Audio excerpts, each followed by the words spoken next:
The Old Testament book of Deuteronomy, chapter 14, verses 1 through 29.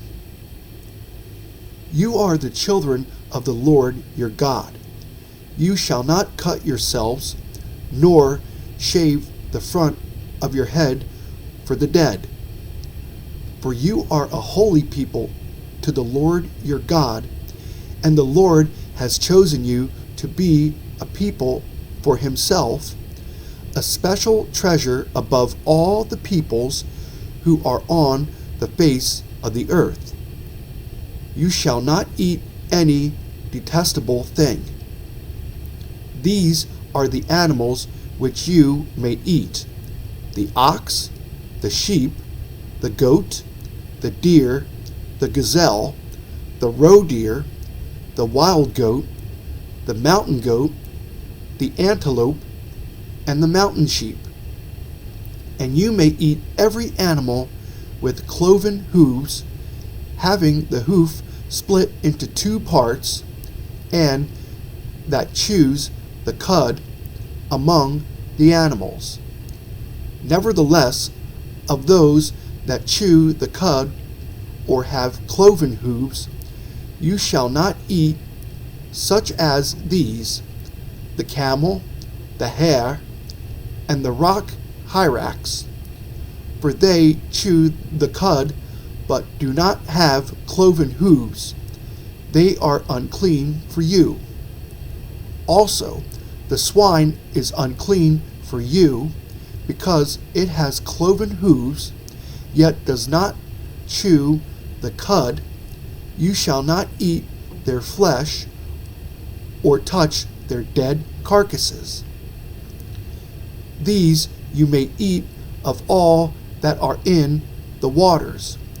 You may eat all that have fins and scales, and whatever does not have fins and scales you shall not eat. It is unclean for you.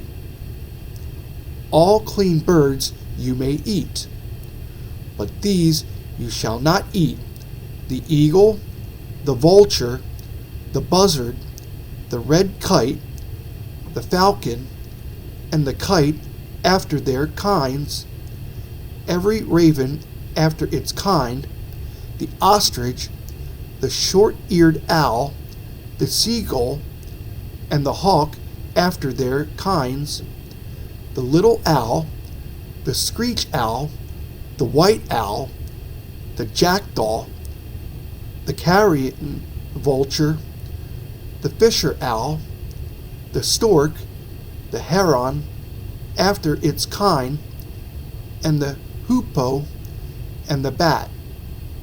Also, every creeping thing that flies is unclean for you. They shall not be eaten.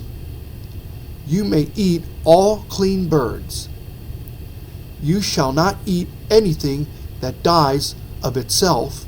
You may give it to the alien who is within your gates, that he may eat it, or you may sell it to a foreigner, for you are a holy people to the Lord your God. You shall not boil a young goat in its mother's milk. You shall truly tithe all the increase of your grain that the field produces year by year.